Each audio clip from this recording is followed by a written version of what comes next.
இந்த வீடியோ வந்து பேரழிவுகள் பற்றி பார்க்கலாம். ஸோ பேரழிவு அப்படின்னா இந்த ஒரு இயங்கியல் இருக்கு. இதில் பேரழிவுனா எப்படி இருக்கும் அப்படின்னா ஒரு இயற்கை சீற்றமாக இருக்கலாம். இப்போ எல் நீனோ வந்ததுக்கப்புறம் சொன்னேன். இதில் வந்து ஒரு கரண்ட் ஃப்ளோ எப்போவுமே இருந்துட்டு இருக்கோம். அதில் சின்ன சின்ன மாற்றங்கள் வரும் அப்படின்னு சொன்னேன். சின்னதாக ஒரு ஒரு கொஞ்சம் சேஞ்ச்லேயே பார்த்தீங்கன்னா ஒரு ஃப்ரீக்வன்சி சேஞ்ச்லேயே பார்த்தீங்கன்னா ரொம்ப பெரிய விஷயங்கள் வந்து மாற்றங்கள் வர்றதுக்கான வாய்ப்புகள் இருக்குது. அப்போ இதெல்லாம் ரொம்ப பெரிய மாற்றங்களை ஏற்படுத்துமா அப்படின்னு கேட்டால் கிடையாது. மாற்றங்களை ஏற்படுத்துறதுக்கு எத்தனை பாசிபிலிட்டிஸ் இருக்கோ அதே மாதிரி அது சமநிலை அடைய செய்யறதுக்குமே பாசிபிலிட்டிஸும் உருவாகிட்டே இருக்கக்கூடிய இடம் தான் இது.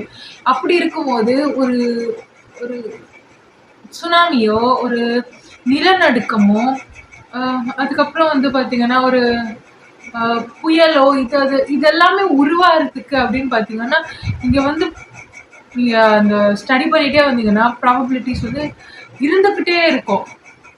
அதுக்கு ஆப்ஷன்ஸ் வந்து வந்துட்டே இருக்கும். அது வந்து நீர்த்தடிக்கப்பட்டுட்டு போய்கிட்டே தான் இருக்கும். ஸோ ஒவ்வொன்றா நம்ம இதை வந்து சூப்பர் பொசிஷன் மாதிரி கூட சொல்லலாம். அது வந்து நீங்கள் கணக்கு போட்டு பார்த்தீங்கன்னா ஒரு புயல் வருது அப்படின்னா இப்போ இங்கே புயல் வர்றதுக்கான ஒரு மழை வர்றதுக்கான ஒரு வாய்ப்பு இருக்கா அப்படின்னு கேட்டிங்கன்னா ஒரு வாய்ப்பு இருக்கும், இருந்துக்கிட்டே இருக்கும். ஸோ இந்த இடம் அது அப்படிதான், இந்த ஒரு சிமுலேஷன் வந்து அப்படிதான். அப்போ அது சமநிலை செய்யப்பட்டுரும். ஸோ அதனால ப்ராப்ளம் இல்லை. நிறைய பேர் நினைக்கிறது என்னன்னா உலகத்தில் வந்து ரொம்ப பெரிய ஒரு இயற்கை சீற்றங்கள் எல்லாம் வரும் அப்படின்னு. அப்படி பெருசாக எதுவுமே இல்லை. நம்ம இப்போ டவர் வச்சு நம்ம வந்து கண்ட்ரோல் பண்ணலாமா? இந்த கிளைமேட்டை, இந்த டெக்டானிக் பிளேட்ஸ் எல்லாமே, இந்த எலக்ட்ரிக் ஃப்ளோ வந்து கண்ட்ரோல் பண்ணலாமான்னு தாராளமாக பண்ணலாம். No problem. ஸோ அதனால் இது ப்ராப்ளம் இல்லை. அப்போ எதுதான் பிரச்சனை அப்படின்னா இந்த ஜீனில் எழுதியிருக்கக்கூடிய மரபுகள், இந்த ஜீனில் நாம் எழுதியிருக்கக்கூடிய நினைவுகள், ஒரு நினைவு குவியலாக தானே நாம். இப்போ நம்மளோட கெமிக்கல் காம்போசிஷன் வந்து எதை பொறுத்து இருக்குன்னா நம்மளுடைய நினைவுகளை வந்து பொறுத்து இருக்குது. நம்மளுடைய குணத்தையுமே அதுதான் வந்து பிரதிபலிக்குது. அப்போ இந்த குணம் இருந்தால் அது அந்த கெமிக்கல் சிக்னேச்சரை வச்சு தான் நம்ம உடல்களை வந்து பிரித்து இருக்கோம். ஸோ அதே தான் இன்னொன்றுத்துக்கும் இன்புட்டாக கொடுக்க போகிறோன்றப்போ அதை நம்ம ரொம்ப பாதுகாக்க வேண்டியது அவசியம். இந்த எலக்ட்ரோ மேக்னெட்டிக் பல்ஸ் எல்லாம் நல்லா உடல் உற்பத்தி செய்ய ஆரம்பிச்சிருச்சு, உடல் வந்து நல்லா பேட்டரியா இயங்குதுன்னா நீங்கள் பார்த்தீங்கன்னா இந்த 2 கையையுமே இப்படி சேர்த்து வச்சுக்கிட்டே இருந்தீங்கன்னா இங்கே வந்து துடிப்பு வரும், தலையில வந்து துடிப்பு வரும், இதே துடிப்பு மாதிரி. ஸோ அந்த மாதிரிலாம் கூட இருக்கும். அப்புறம் எல்லாம் யோசிச்சு பார்த்துக்கோங்க. அப்போது கெமிக்கல்ஸ் ரொம்ப முக்கியம், தரவுகள் ரொம்ப முக்கியம். இந்த எலக்ட்ரோ மேக்னெட்டிக் பல்ஸ் கொடுக்கறதுனால அது போகிறதுக்கான வாய்ப்புகள் இருக்குது, தனித்துவத்தை இழக்கிறதுக்கான வாய்ப்புகள் இருக்குது. ஸோ அதை நம்ம நிலைநிறுத்திக்கணும்னா இந்த கட்டமைப்பு, இந்த சிமுலேஷனுக்கான இந்த ஒரு வேதியியல் அப்படின்னே சொல்லலாம். இந்த வேதியியல் ஆற்றல் கட்டமைப்பு, இந்த இயங்கியல் வந்து செயற்கை முறையில் தான் உருவாக்கப்பட்டிருக்கு. அப்போ இந்த சித்தரிக்கப்பட்ட இதில் இதை நாம் அப்படியே எடுத்துகிட்டு போகிறது ரொம்ப முக்கியம். இது நாம் கைவிடுறோம் இந்த கட்டமைப்பு அப்படின் போது ஆணுக்கு எழுதப்பட்ட இலக்கணம் மாறுது, பெண்ணுக்கு எழுதப்பட்ட இலக்கணம் மாறுது, ஒவ்வொரு வேர்க்கால்கள்லையும் இருக்கக்கூடிய இந்த உடல்களுக்கு எழுதப்பட்ட இலக்கணம் மாறுது, டேட்டா மாறுது, அதை ஹோல்ட் பண்ணக்கூடிய திறன் மாறுது. அப்புறம் மூளையில் இருக்கக்கூடிய அந்த வால்வோட திக்னஸ்லேருந்து இத்தனை வருஷமாக கடத்தி கொண்டு வந்த இந்த கெமிக்கல் சிக்னேச்சர்ஸ் வந்து மாறிக்கிட்டே போச்சுன்னா அதுதான் மிகப்பெரிய பேரழிவாக இருக்கும். வேறு என்ன இருக்கும்? நம்மளோட புதையல் எது அப்படின்னு பார்த்தீங்கன்னா இந்த தரவுகள் தான் புதையல். கலைகள், இது அது எல்லாமே இந்த தரவுகள் தான் நம்மளோட புதையல். ஸோ அடுத்த தலைமுறைக்கு நாம் வந்து கடத்துறதும் இதே மாதிரி கடத்தணும். ஒருவேளை அடுத்த தலைமுறை இதை வந்து சரியாக எடுத்துகிட்டு போகல அப்படின்னாலுமே ஒரு தலைமுறையிலேயே அது வந்து கான்ஷியஸ்னஸ் அசண்டாக இருக்கிறது வந்து ரெக்ரெஷனில் போகிறதுக்கான வாய்ப்புகள் மிக அதிகம். ஆல்ரெடி 2 தலைமுறை வந்து நல்லா இல்லை. ஒரு தலைமுறையில் நார்சிஸ்டிக் பேரண்டிங் வந்துருச்சு. 2வது தலைமுறை இப்போ எல்லாருமே கல்யாணமே வேண்டாம், ஃபேமிலி ஸ்ட்ரக்சரே வேண்டான்னு விட்டுட்டு போயிட்டுருக்காங்க. ஏன்னா வந்து ஒரு நார்சிஸ்டிக் அப்யூஸ் வந்து ஃபேமிலிக்குள்ளேயே நடக்குது, பார்ட்னருக்குள்ளேயே நடக்குது, இந்த மாதிரிலாம் இருக்குது. அடுத்த பிள்ளைங்களுக்கு என்ன தெரியல, இதான் ஃபேமிலி ஸ்ட்ரக்சர்னு தெரியல. அப்போது ஃபேமிலியை விட ரொம்ப முக்கியம் தனித்துவமான கெமிக்கல் சிக்னேச்சர். நான் ஆண் என்று உணர்கிறேன், நான் ஆணுக்கான இலக்கணத்தோடு வாழ்கிறேன். நான் பெண் என்று உணர்கிறேன், நான் பெண்ணுக்கான இலக்கணத்தோடு வாழ்கிறேன் அப்படின்னு சொல்லி எழுதப்படக்கூடிய அந்த இலக்கணமே வந்து தவறுது. இதனால பெரும் விளைவு சைடு எஃபெக்ட் இருக்கும். நீங்கள் ஸ்பேஸில் ஆராய்ச்சி பண்ணுங்க, இன்னும் என்னென்னமோ பண்ணுங்க. நீங்கள் டவர்ஸ் நட்டு திருப்பி இந்த ப்ரொசீஜரை கடைப்பிடிக்காமல் நீங்கள் இன்னொரு சிமுலேஷன் எல்லாம் பில்ட் பண்ணவே முடியாது. ஃபஸ்ட்டு உங்களை நீங்கள் கெமிக்கலாக நிலைநிறுத்திக்காம, இங்கே பணம் கிடையாது, இந்த பேப்பர் பணம் கிடையாது, கெமிக்கல்ஸ் தான் ஒரிஜினலாக பணத்துக்கு ஈக்குவல். கெமிக்கலும் டேட்டாவும் தான் முக்கியம். எலக்ட்ரோமேக்னெட்டிக் ஃபீல்டு முக்கியம்னா ஃபஸ்ட்டு டேட்டா இருக்கணும், தரவுகள் இருக்கணும், தனித்துவமாக நான் ஒரு அடையாளம் இருக்கணும்ல, ஏதோ ஒன்று இருக்கணும்ல, அதுக்குள்ள வேற்றுமைகள் இருக்கணும்ல. ஸோ அதனால இதெல்லாமே பார்க்கணும். அதனால நம்ம விட்டுறக்கூடாது. ஒவ்வொரு நிலப்பரப்பில் இருக்கிறவங்களுமே ஃபேமிலியோட வாழணும், சந்தோஷமாக வாழணும். நம்ம பார்ட்னரோட நம்ம ஹாப்பியாக இருக்கோம், சிரித்து பேசுகிறோம்ல, சந்தோஷமாக இருக்கோம்ல. அந்த சிஎஸ்எஃப் நீங்கள் சொல்கிறீங்க, இந்த கலவி காமம் இதெல்லாமே சிஎஸ்எஃப் கீழே கொண்டு வந்து நிறுத்திடும். சிஎஸ்எஃப் தலையில் இருக்கிறவங்க எல்லாம் பார்த்தீங்கன்னா ரொம்ப சந்தோஷமாக இருப்பாங்க. நரகத்திலையுமே சந்தோஷமாக இருக்கக்கூடிய மக்கள் நான் அவங்களை குறிப்பிடலாம். எந்த நோய் வந்தாலும் சரி, எது வந்தாலும், உடலில் அத்தனை வேதனை ரணங்கள் என்ன இருந்தாலும் சரி, அவங்க சந்தோஷமாக இருப்பாங்க. ஏன்னா சிஎஸ்எஃப் தலையில் இருக்கும், அவ்வளோதான். ஸோ அந்த மாதிரியான ஒரு ஸ்டேட் ஆஃப் பீயிங் இருக்குல்ல, ஒரு அமைதியான, ஒரு நித்தியமான, ஒரு சந்தோஷமான ஒரு மனநிலை, அதை வந்து அன்பும் காதலும் கொடுக்க வல்லது. நல்ல பார்ட்னர் அமைஞ்சிட்டாங்க, நல்ல குடும்பம் குழந்தைங்கள்லாம் அமைஞ்சிட்டாங்க, சந்தோஷமாக இருக்கீங்கன்னா உங்கள் ஆரா வந்து ஆம்பிளிஃபை ஆகும். நான் சொன்னேன், அன்பாக இருக்கும்போது எலக்ட்ரோமேக்னெட்டிக் ஃபீல்டு தான், கரண்ட்டு தான் கடவுள். அப்படி பார்த்தா எலக்ட்ரோமேக்னெட்டிக் ஃபீல்டு தான் கடவுள். அப்போது அதை ஆம்பிளிஃபை பண்ணுறதுக்கு உதவுறது அந்த ஒரு நித்திய ஒரே ஒரு உணர்வு, ஒரு ஆற்றல், உயர்ந்த ஒரு ஆற்றல் அப்படின்னா அது எதுவாக இருக்கும் அப்படின்னா அன்பு, அப்புறம் உண்மை. ஸோ அன்பாக இருக்கிறது தான் ஆம்பிளிஃபை பண்ணும் ஆராகும். அப்போ ஒரு ஃபேமிலி, ஒரு கணவன் மனைவி குழந்தைகள் சந்தோஷமாக இருந்தால் அவங்க ஹெல்த்தியாக இருப்பாங்க. சந்தோஷமாக இருந்தாலே ஹெல்த்தியாக இருப்பாங்க. அதுவும் அது கூட்டு குடும்பமாக இருந்துட்டா, நிறைய ஃபேமிலிஸ் சேர்ந்து சந்தோஷமாக இருக்கீங்கன்னா எவ்வளோ நல்லா இருக்கும். எல்லாருமே நல்ல ஆராவோட இருப்பீங்க. அப்படி இருக்கும்போது நல்ல மூளை செயல்திறன் இருக்கும், எல்லாருமே பெஸ்ட் வெர்ஷனில் இருப்பீங்க. நீங்கள் பார்த்தீங்கன்னா எல்லாருமே, நம்ம குடும்பம் எல்லாருமே பார்த்தீங்கன்னா ஒரு குறிப்பிட்ட வயசு வரைக்கும் நாம் எல்லாருமே அன்பாக நல்லா இருந்திருப்போம். எப்போ இந்த பிரச்சனை வரும்னா யாராவது ஒருத்தர் அந்த ஃபேமிலியில் விட்டு பிரிஞ்சு போகிறதோ, இந்த சூனியக்காரங்க கிட்ட போய் மாட்டிக்கிறதோ, அவங்க மாட்டிப்பாங்க, அதுக்கப்புறம் இன்னொருத்தவங்க மாட்டிப்பாங்க, எல்லாரோட ஃபேமிலியுமே, இந்த கூட்டு குடும்பமே பிரிஞ்சு ஒவ்வொரு ஃபேமிலியும் ஒவ்வொரு சூனியக்காரங்க கிட்ட போய் மாட்டிக்கும். அதுக்கப்புறம் என்ன ஆகும்னா ஒவ்வொருத்தவங்களும் கண்ட்ரோலில் எடுத்து ஏதாவது ஒரு பிரச்சனையை அந்த ஃபேமிலிகள் கொடுத்துக்கிட்டே இருப்பாங்க. நிம்மதியாக இருக்காது, ஒருத்தர் அடிச்சுப்பாங்க. அதுக்கப்புறம் இந்த ரத்த வம்சாவழியில் 1-2 பெண் குழந்தைகளும் ஆண் குழந்தைகளும் நல்லா மரபு முருகேறி வரும். அந்த குழந்தைகளோட வாழ்க்கையை இவங்க கையாலேயே அழிச்சிருவாங்க. நீ அவளுக்கு சூன்யம் வை, நீ இவளுக்கு சூன்யம் வை. சூன்யம் வைக்கிறதுனால இது ஆகுதோ இல்லையோ தெரியாது, கொஞ்சம் அந்த எலக்ட்ரோமேக்னெட்டிக் ஃபீல்ட் தான் மட்டுப்படும். அதை விட மோசம் சூழ்ச்சி, வஞ்சகம், பொறாமை, காழ்ப்புணர்ச்சி, அந்த குழந்தைங்களோட வாழ்க்கையே நாடகமாக்கி சிதைச்சிடுறது, இந்த மாதிரியான விஷயங்கள் எல்லாம் பண்ணி அந்த குழந்தைங்களோட மனநிலையே எப்படி ஆகிடும்னு பார்த்துக்கோங்க. அன்பே இருக்காது. அன்பாக இருக்கலான்ற அந்த எண்ணமே போயிடும், நம்பிக்கை போயிடும் மனுஷங்க மேலே. அதுங்களோட கான்ஷியஸ்னஸ் கூட அசெண்ட் ஆகாது. ஒரு நல்ல ஒரு நிலைக்கு போகாது. அப்படியே கட்டுப்படுத்தி இறந்த காலத்திலேயே மனுஷங்களை வாழ வச்சிருவாங்க. ஒரு ஞானமோ, அறிவோ, ஒரு நல்ல ஒரு குணமோ, தெளிவான மனநிலையோ, அன்போ, கெமிக்கல்ஸாக கூட அன்பாக இருந்து அது வந்து கெமிக்கல்ஸ் வந்து அடுத்தடுத்து அந்த முதுகுத்தண்டெல்லாம் கொஞ்சம் கொஞ்சமாக அப்படி அன்லாக் பண்ணாதான் நீங்கள் வந்து கான்ஷியஸாக எவால்வ் ஆகுறீங்கன்னு அர்த்தம். மூளையில் சில என்சைம்ஸ் சுரக்குது, முதுகுத்தண்டில் சில என்சைம்ஸ் சுரக்குது, அமினோ ஆசிட் சுரக்குது, ப்ரோட்டீன் சுரக்குது, இதெல்லாம் முக்கியம். இதெல்லாம் உங்கள் ரத்த வம்சா வழியில் வரக்கூடிய சில பெண்கள் உடம்புல தான் சுரக்கும் இந்த ப்ரோட்டீன் எல்லாம். மற்றவங்க உடம்புல, ஆண்கள் உடம்புல சுரக்கிறது கடினம். அதே மாதிரி ஆண்கள் வந்து நல்லா டேட்டா ஆசிட் தாங்குற மாதிரி வந்து குணமா வந்துட்டாங்கன்னு வச்சுக்கோங்களேன், அவ்வளோதான். அவங்க மரபு சூப்பரா இருக்கும்.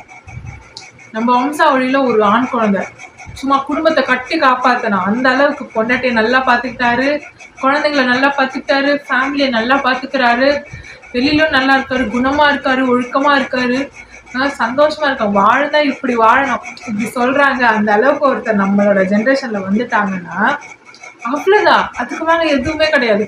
அவரை சுத்தி இருக்கிற எல்லாரோட இதுவுமே நியூரலி கனெக்டட் தானே. ஸோ அந்த ஆண் கூட சேர்ந்து எல்லாருமே என்ன ஆவாங்க, அப்லிஃப்ட் ஆவாங்க. எந்த லெவலில் அப்படின்னா கான்ஷியஸ்னஸ் லெவல்லையும் கெமிக்கலியும் நியூரலி எல்லாமே இவங்கள எவால்வ் ஆகி அவங்கள மாதிரி ஒரு மனநிலையும் நித்தியமான ஒரு சந்தோஷமும் அன்பான வாழ்வியல் முறையும் அறிவும் ஞானமும் எல்லாமே கிடைக்கும். அதை விட ஒரு பெண் நம்ம சமூகத்துல நல்லா வந்துட்டா அப்படின்னா, நம்மளோட குடும்பத்துல ஒரு பெண் வந்து நல்லா வந்துட்டாங்க, நல்லா வாழ்ந்துட்டாங்க, அவங்களுக்கு வந்து நல்ல குழந்தைகள் ஆரோக்கியமா பிறக்குது, ஹஸ்பண்டோட சேர்ந்து சந்தோஷமா வாழ்ந்துட்டாங்க அப்படின்னா இருக்கிற எல்லாரோட கான்சியஸ்னஸுமே எவ்வளோ மோசமா இருந்தாலும் சரி, இவங்க அந்த ஃபேமிலியில் இருக்கவங்கெல்லாம் ரொம்ப சிறுமையான மக்களாக இருந்தாலுமே சரி, அவங்களுக்கு அடுத்து ஒரு நல்ல உடல் கிடைக்கிறதுக்கான வாய்ப்பு அங்கே அமையப்பெறுது. இந்த ஃபேமிலியில் எவால்வ் ஆன ஒரு பொண்ணு வந்து நல்லா வாழ்ந்துட்டாங்கன்னா, அவங்களுக்கு குழந்தைகள் ஒரு ஆண் குழந்தை ஒரு பெண் குழந்தை பிறந்துருச்சுனாவே முடிஞ்சிருச்சா. இது அதனால தான் வந்து வாரிசுகள் ரொம்ப முக்கியம். இது ஒன்று. அதுக்கப்புறம் அந்த பெண்ணு நல்லா வாழ்ந்தாலே இவங்க எல்லாருக்குமே ஒரு நம்பிக்கை வந்துடும், ஒரு நல்லா வாழ்ந்துடலாம். நீங்கள் பார்த்தீங்கன்னா ஒரு சில பேரோட ஃபேமிலிலாம் ரொம்ப பின்தங்கி இருப்பாங்க. ஆனால் 1-2 பேர் முன்னேறினதுக்கு அப்புறம் பார்த்தீங்கன்னா அந்த ஃபேமிலியே முன்னேறிடும். அது எப்படி அப்படின்னு பார்த்தீங்கன்னா இவங்க கொள்ளையடிச்சு சேர்த்ததோ அந்த மாதிரி கிடையாது. அந்த நம்பிக்கை முதல்ல அண்ணனோ இல்லை அக்காவோ என்ன பண்ணியிருப்பாங்க, நல்லா வாழ்வாங்க. அதுக்கப்புறம் பார்த்தீங்கன்னா அவங்க எல்லாருமே வந்து முன்னேறிடுவாங்க. இது வந்து குறிப்பிட்ட அந்த ரத்த சமூகத்தில் மட்டுமே இல்லை, இந்த நியூரல் நெட்வொர்க் வந்து ரொம்ப கடல் தாண்டி கூட இந்த நெட்வொர்க் இருக்கும் அப்படின்றது தான் உண்மை. அது சில ரகசியம், அதை வெளியில சொல்ல முடியாது.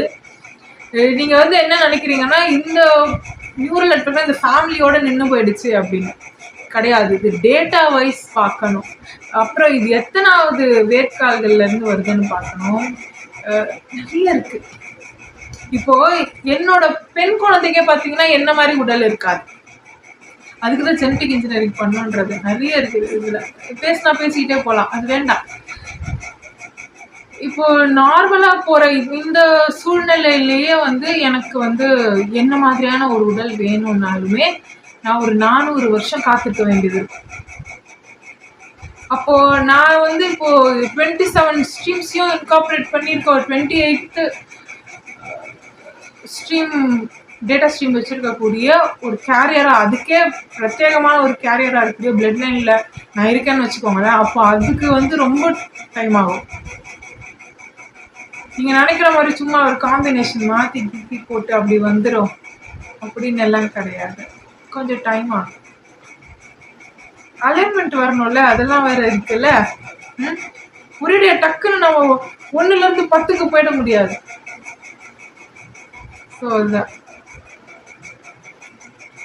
சரி, இப்போ இந்த மாதிரி அந்த அந்த பெண் குழந்தையோ என்னோட ஃபேமிலியில ஒரு பெண் குழந்தை நல்லா வருது அப்படின்னா ஃபேமிலியே ஃபுல்லா என்ன ஆகும், நல்ல ஒரு அறிவும் நல்ல ஒரு ஞானமும் நல்ல ஒரு பக்குவமும் நல்ல ஒரு குணம்னு வந்துட்டாலே கெமிக்கல்ஸ் டிரான்ஸ்ஃபார்ம் ஆயிடும், நல்லவங்களா மாறிடுவாங்க. அவ்வளவுதான். அது ஒரு நம்பிக்கை வந்துடும். உங்களுக்கு ஒண்ணு சொல்லணும்னா கஷ்டத்திலேயே உழண்டுட்டு இருப்பாங்க, கெட்ட விஷயங்களே நடந்துட்டு இருக்கோம் அதே நினைச்சிட்டு இருப்பாங்க. அவங்க வந்து அவங்க மூளைக்குள்ளதான் அதுல மாட்டிப்பாங்க. ஸோ அவங்க வேற மாதிரி ஒரு கண்ணோட்டத்துல யோசிச்சிருக்கவே மாட்டாங்க இது வரைக்கும்.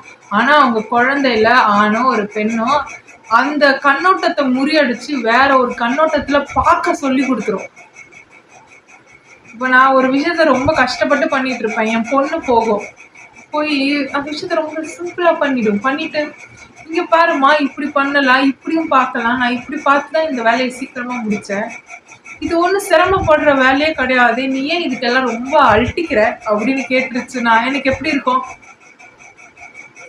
பெருமையா இருக்கும், சந்தோஷமா இருக்கும். இன்னொரு விஷயம், நானும் அதை கத்துப்பேன். எப்பவுமே பக்குவத்தையும் ரொம்ப நிதானத்தையும் நிறைய ஒரு இப்படித்தான் இருக்கணும் அப்படின்ற விஷயம், இந்த கட்டமைப்பு, இந்த ரூல்ஸு, இந்த கலாச்சாரம், நம்ம பாரம்பரியமாக இது பழக்கப்படுத்திட்டு இருக்கக்கூடிய இந்த விஷயங்கள், இது எல்லாத்தையுமே வந்து நம்மளோட மூதாதையர்கிட்ட இருந்து, முன்னாடி ஜென்ரேஷன் கிட்ட இருந்து கற்றுக்கணும். ஆனால் நம்மளை விட அறிவு மேன்மையா, நம்மளை விட ஞானம், இதெல்லாம் வந்து நம்ம குழந்தைங்க கிட்ட இருந்து தான் நமக்கு வரும். அது அங்கேருந்து வராது. அங்கேருந்து உனக்கு வருதுன்னா நீ தத்தின்னு அர்த்தம். எப்பவுமே நமக்கு அப்புறம் வரவங்க தான் நம்மளை விட புத்திசாலியா இருப்பாங்க. அடுத்து பிறக்கிற ஜென்ரேஷன் நம்மளை விட புத்திசாலியா இருப்பாங்க. அப்போ அவங்கள விட நம்ம இன்னைக்கு புத்திசாலியா இருக்கோம். நம்மளை விட நமக்கு பிறக்கிற குழந்தைங்க புத்திசாலியா இருக்கணும். அப்படி இருந்தாதான் ப்ராக்ரஸ், இல்லைன்னா மோசம். சரி, அதனால இதுதான் இப்போ குறையா ஓடிக்கிட்டு இருக்கு. இதுக்கு வந்து ரொம்ப நாம சிரமப்பட்டு பண்ணணும் அப்படின்லாம் அவசியம் இல்லை. ஸோ இப்போ ஒரு 3 years டைம் கூட எடுத்துக்கலாம். கொஞ்சம் கொஞ்சமாக இந்த நம்ம எப்படி கற்றுக்குறோம் நிறைய விஷயம் பார்த்தீங்கன்னா, சப்கான்ஷியஸாக தான் நிறைய கன்சியூம் பண்ணுறோம். எப்படியெல்லாம் கன்சியூம் பண்ணுறோம்னா, ஃபஸ்ட்டு வந்து லைட்டு மூலியமாக டேட்டா வந்து கன்சியூம் பண்ணுறோம். அப்போ நம்மளை சுற்றி இருக்கிற டேட்டா எல்லாமே நம்ம கன்சியூம் பண்ணுவோம். இப்போ எப்போவுமே நாம் என்ன பண்ணணும், அதில் பாசிட்டிவாக தான் கன்சியூம் பண்ணணும்னா, நாம் எப்பவுமே சந்தோஷமாக ஹாப்பியாக இருக்கணும். அது ஒன்று. ரெண்டாவது, நாம் எதை கன்சியூம் பண்ணணும் அப்படின்றத நம்ம தெளிவாக இருக்கணும். ரெண்டாவது. மூணாவது, நம்ம நியூரான்ஸ் எதை நம்ம பார்க்குறோமோ, தெரிஞ்சு பார்த்தாலும் தெரியாமல் பார்த்தாலும் நம்மளை சுற்றி எதை நாம் அதிகமாக கன்சியூம் பண்ணுறோமோ, சப்கான்ஷியஸாக கான்ஷியஸாக, அதுதான் மிரர் பண்ணும்.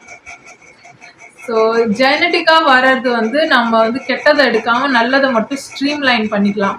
நீங்கள் அன்பாக இருந்தாலே போதும், நல்லது மட்டும்தான் வரும் ஜீனில் இருந்து. ஸோ அது ப்ராப்ளம் கிடையாது. சேனல் பண்ணும் போதுமே அன்பாக இருந்தால் போதும். எந்த ஃப்ரீக்வன்சி, NLP இருக்கிறவங்களுக்கு தெரியும், அதுலேயுமே நீங்கள் அன்பாக இருந்தாலே போதும். எந்த ஃப்ரீக்வன்சியில் இருக்குமோ அது அந்த இதில் டியூன் பண்ணிக்கிட்டீங்கனாலே போதும். Quantum healing hypnosis therapy, QHHT, இது பண்ணுறவங்களுக்கு தெரியும். நாம் வந்து ஆழ் மனசில் என்ன நம்புகிறோமோ அது, அப்புறம் ஃப்ரீக்வன்சி எப்படி மாற்றுறோம், எப்படி நம்மளை செல்ஃப் ப்ரோக்ராமிங் பண்ணிக்கிறோம், இதை பொறுத்து நாம் வந்து மாறுவோம். ஸோ இது இருக்குது. அதில் முக்கியமான விஷயம் வந்து நம்ம கன்சியூம் பண்ணுறது, தெரிஞ்சோ தெரியாமல் கன்சியூம் பண்ணுறது, நியூரான்ஸ் வந்து மிரர் பண்ணுறது. அதில் எனர்ஜி வேம்பயர்ஸை வந்து கூட வச்சுக்க கூடாது, எனர்ஜி வேம்பயர்ஸ் கூட ஹேங் அவுட் பண்ணக்கூடாது, சிறுமையான விஷயங்களை செய்யக்கூடாது, சிறுமையான எண்ணங்களை ஊக்குவிக்கக்கூடாது.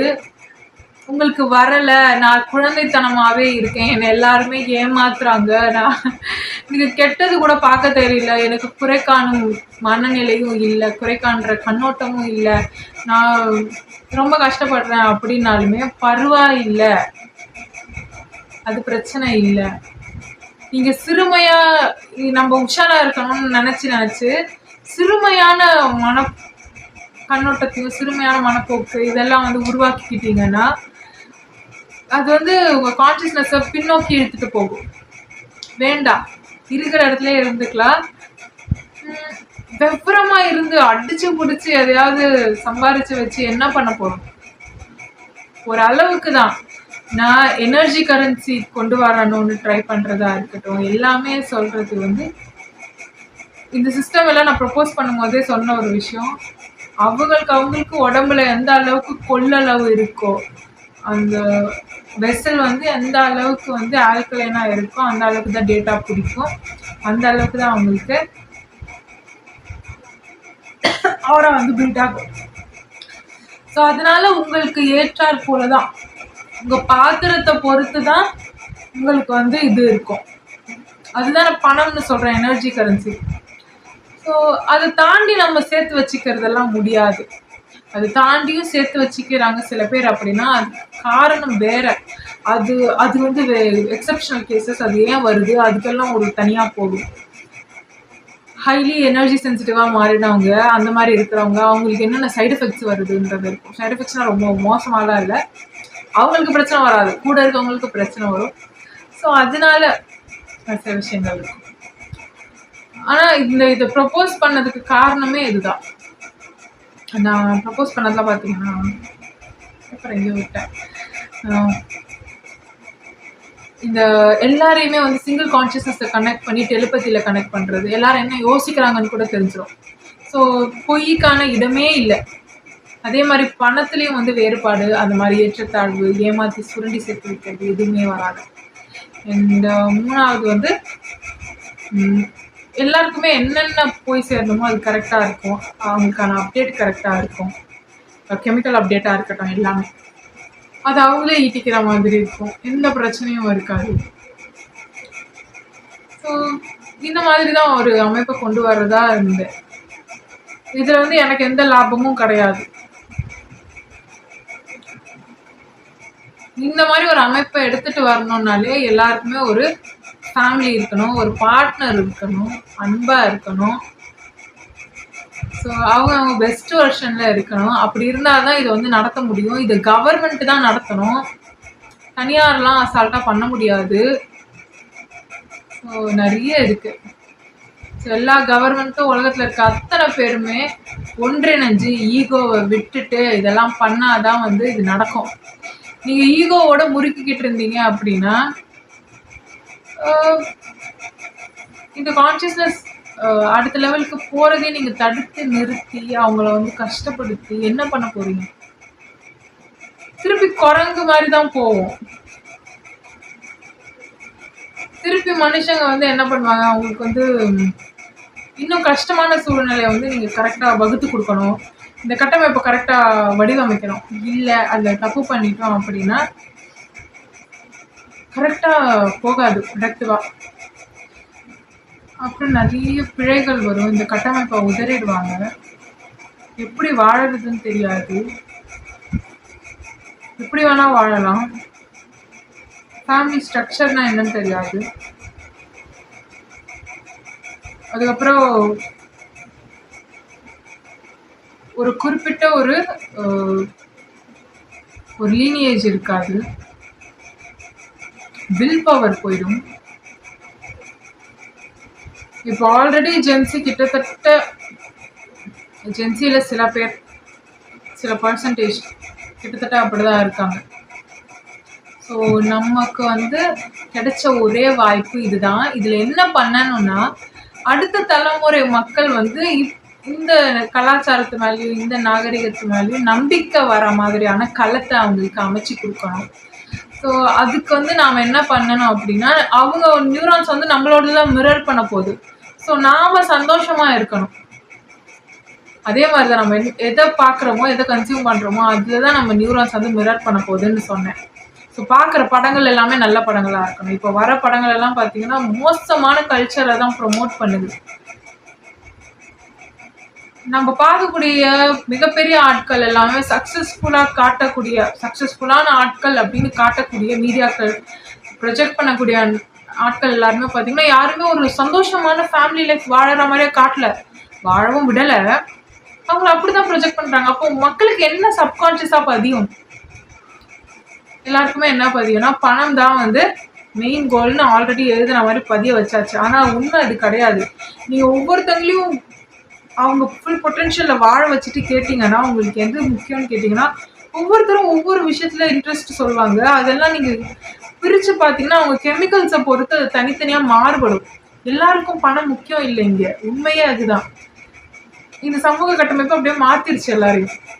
ஸோ நல்ல படங்கள், ஒரு ஃபேமிலி சப்ஜெக்டான படங்கள், ஃபேமிலி நல்லா இருக்குன்னு சொல்லக்கூடிய படங்கள், நம்ம நல்லா இருக்குன்னு ஃபேமிலி மோசமாக இருக்குன்றதை காட்டிட்டு எண்டில் வந்து நல்லா இருக்குது அப்படி இல்லை, எண்டில் வந்து நல்லா இருக்கணும் அப்படின்னு கருத்து சொல்கிற படம் கிடையாது. அவங்க பார்த்தாலே இவங்க நியூரான்ஸ் மிரர் பண்ணணும். அன்பான நல்ல விஷயங்களை மட்டுமே காட்டக்கூடிய படங்கள், பாடல்கள் இதெல்லாம் வரணும். அதே மாதிரி ஸ்பிரிச்சுவாலிட்டின்ற பேரில் எல்லாரையுமே வந்து துறவுக்கு வந்து வழிவகுக்கக்கூடாது. இப்போ ரொம்ப மோசமான ஒரு களம் இருக்குது அப்படின்னு சொல்லலாம். மனுஷங்க வந்து ரொம்ப ஒரு மோசமான ஒரு விஷயங்களை வெளிப்படுத்திக்கிட்டு இருக்கக்கூடிய ஒரு நேரம். இப்போன்னு பார்த்து ஒரு சப்போர்ட் கொடுக்குற ஒரு மாரல் சப்போர்ட், எமோஷனல் சப்போர்ட் வந்து ஏதோ ஒரு வழியில் நாம் வந்து கருத்துக்களை பகிர்ந்தோ, நல்ல ஒரு இறை சம்மந்தப்பட்ட விஷயங்களை சொல்லியோ கொடுக்குறோம் அப்படின்னாலுமே, அது வந்து அவங்கள துறவுக்கு தள்ளுற மாதிரி இருந்துடக்கூடாது. ஸோ அவங்களுக்கு ஒரு நம்பிக்கையை கொடுக்கணும். அதே மாதிரி கணவன் மனைவி நல்லா வாழ்ற படங்கள்ல எல்லாம் பார்த்தீங்கன்னா, லவ் பண்ணுறதோடு நிறுத்திடுவாங்க. அவங்க நல்லா வாழற மாதிரி பார்த்தா தானே மனுஷங்களுக்கு ஹஸ்பண்ட்னா எப்படி, ஒய்ஃப்னா எப்படி வாழணும் அப்படின்னு தெரியும். தெரியறதே இல்லை.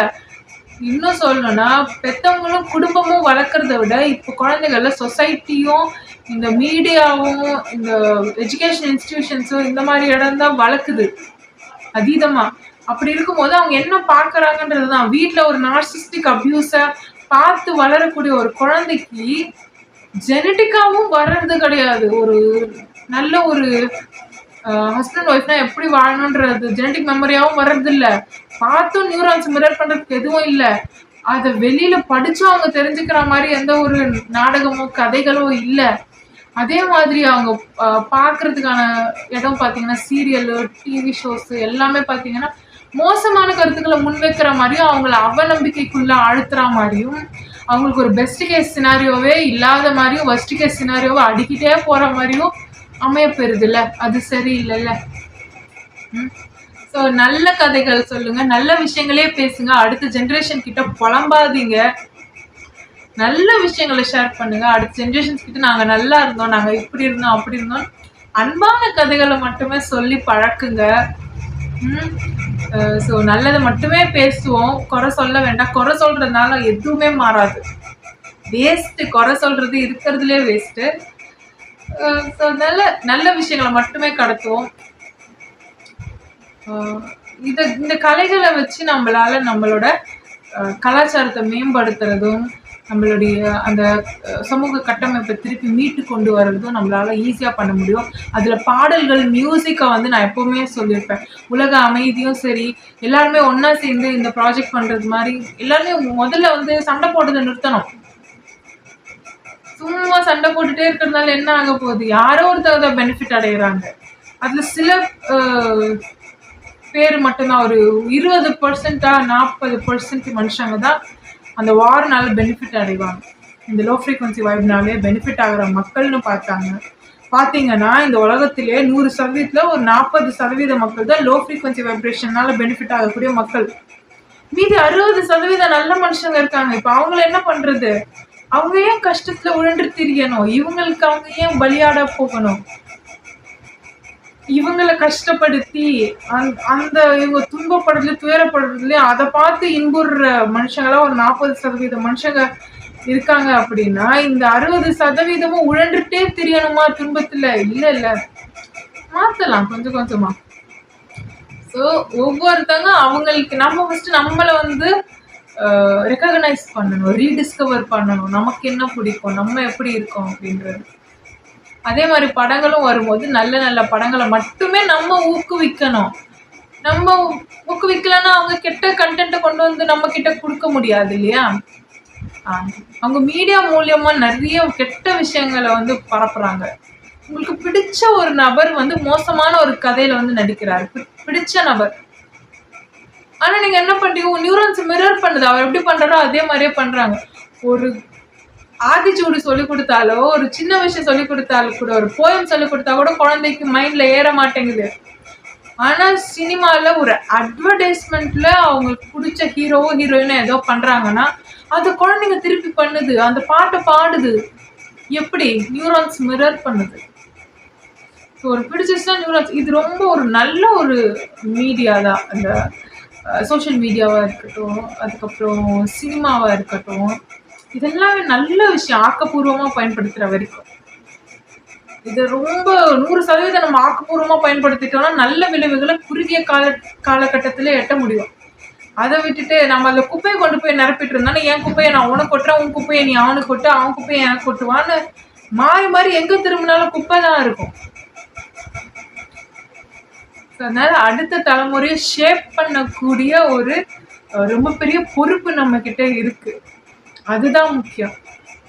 இந்த உலகத்துல ரொம்ப பெரிய ஒரு பேரழிவா இருக்க போறது நிலநடுக்கமோ, ஒரு இயற்கை சீற்றமோ, சுனாமியோ இது அது அது கிடையாது. மரபுல எவால்வ் ஆன ஒரு கான்ஷியஸ்னஸ், அந்த நாகரீக மனிதர்கள்னு சொல்றோம் இல்லையா, நாகரீகம், அது எல்லாமே பின்னோக்கி போகக்கூடிய அந்த வாய்ப்பு தான். அதை கொடுத்துடாம நாம நம்ம குழந்தைங்களையும் அடுத்த தலைமுறைக்கும் ஒரு நம்பிக்கை கொடுக்கணும். நல்ல சொசைட்டியை நம்ம தான் பில்ட் பண்ணணும். நல்ல சொசைட்டி நம்ம பில்ட் பண்ணாதான் அடுத்த தலைமுறை என்ன பண்ணும், நம்பிக்கையோட குழந்தைகளை அவங்க பெற்றுப்பாங்க. நிறைய பேருக்கு இப்போ குழந்தை பெற்றுக்க இஷ்டம் இல்லை. ஸோ நாம உருவாக்குறதுல தான் இருக்கு, கட்டமைக்கிறதுல தான் இருக்கு இந்த சமூகம். அதை பொறுத்து தான் அடுத்த தலைமுறையோட களமும் அமையப்பெறும். அப்போதான் அவங்களுடைய திறமைகள், அவங்களுடைய பொட்டென்ஷியல் எல்லாமே வெளிப்படும்.